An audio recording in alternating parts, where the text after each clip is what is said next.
Quarantine, and you ain't going nowhere. No toilet paper, and the internet's off. Kids home from school, and you can't get your work done. So sneeze in your elbow and don't you cough. Shabbat Shalom, Beth Emet community, and thank you for tuning in to episode 1 of Having the Quarantime of My Life.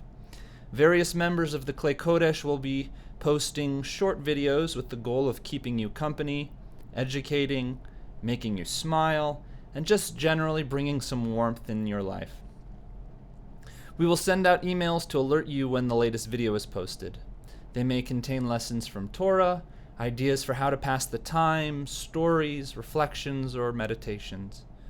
We all feel the same disconnect and isolation, so we felt this would be a good way to bridge that gap just a little bit. So for the pilot episode, I want to talk about this week's Torah portion. It's a doubleheader called Vayakel Pikudei, and it's the last portion in the book of Exodus. And there is no denying it is a prescient Torah portion because some of the most important themes this week are the Sabbath as a day of no work and the obligation of giving charity, tzedakah. In Vayakel Pikudei, God reminds the Israelites of the commandment to observe the Sabbath as a day of rest. Under the circumstances in which we find ourselves, I would encourage us to reevaluate how we observe the Sabbath. As Rabbi Abraham Joshua Heschel explains, not working on the Sabbath allows a person to enter what a realm of time where the goal is not to have, but to be, not to own, but to give, not to control, but to share, not to subdue, but to be in accord. By seizing the day, by observing the Sabbath with intention, we can create new meaning for Shabbat and deeper connections with the ones we love. Shabbat isn't simply a day of rest or our scheduled time off. Rather, it should be actively welcomed.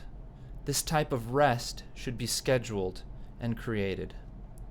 Additionally, Vayakel Pikudei contains an inspiring story about giving charity.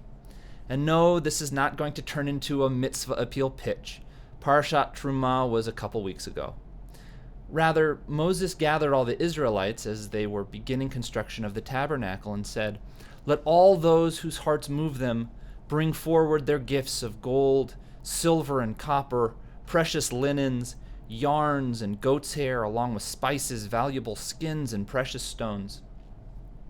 Moses proved to be a fine fundraiser because shortly thereafter, the architects were overwhelmed because the people were bringing in more than they needed.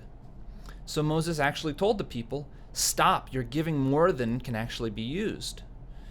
In these uncertain times, we all have non-normative needs. Some of us might need new activities or hobbies to pass the time. Some of us might need to chat with each other to feel that human connection. And some of us might need an extra roll of toilet paper or a bottle of hand sanitizer. So the logical question one might ask is, how much should one give? The Shulchan Aruch answers that question by saying, how much should one give to the poor? Whatever it is that the person might need. How is this to be understood? If they are hungry, they should be fed. If they need clothes, they should be provided with clothes. If they have no household furniture or utensils, furniture and utensils should be provided. If they need to be spoon-fed, then we must spoon-feed them. So what can we glean from this week's Torah portion?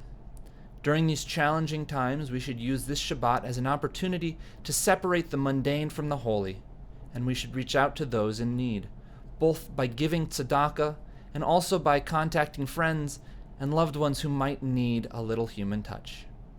And why wait? I'm going to start right now. I'm going to give my parents a call and I'll tell them how much I love them. It's ringing.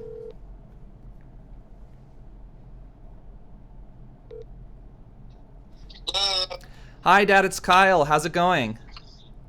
Oh, well, if it isn't Cantor, I'm too busy to call or text anymore. Hey, Gail, come on in here. It's Kyle. Oh, you mean Cantor calling his mother more than too much to ask? Did he wash his hands before he called? You know, phones carry all sorts of germs. Who cares about his hands? He hasn't sent me any cute pictures of his dog Wishbone in weeks. Ask him if he got the brisket I sent. What, you sent him brisket in the post office? No, of course not. I use FedEx. Yeah, but it'll get germs and it will be rotten. Okay. I love you guys. I love you guys. I'll talk to you later. I'll call you back later. Well, that's it for this week's episode. I'm gonna eat my guilt away with some of my mom's brisket. Shabbat shalom and stay safe out there.